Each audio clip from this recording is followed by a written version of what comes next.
Well, Wolf, we're talking about Victoria Nuland, the top U.S. diplomat for Europe, Assistant Secretary. This is about a phone call she was having with the U.S. Ambassador to Ukraine, Geoffrey Pyatt. And I got to say, for a diplomatic reporter like me, it was a fascinating conversation.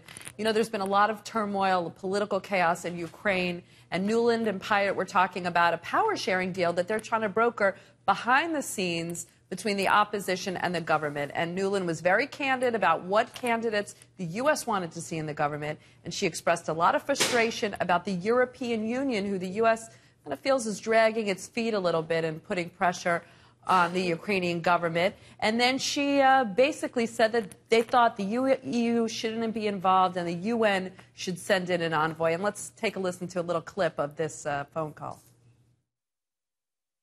He's now gotten both Seri and Ban Ki-moon to agree that Seri could come in Monday or Tuesday. Okay.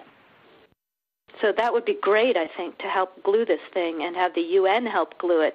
And, you know, the EU.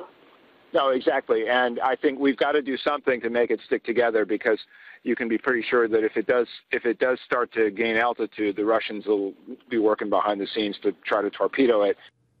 So not such diplomatic language from this diplomat, but if you know Victoria Nuland, Wolf, you know she's a very plain-speaking, tough-talking diplomat. The State Department not denying that the call took place, but they are saying that Victoria did apologize to her colleagues at the EU. How did this phone conversation get leaked?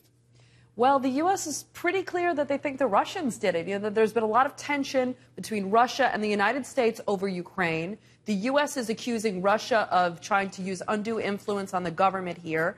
And the Russians are accusing the U.S. of meddling. And a call like this certainly makes clear that the U.S. was involved in some way. And what the State Department is saying is they're calling this a new low in Russian tradecraft, which is code for espionage.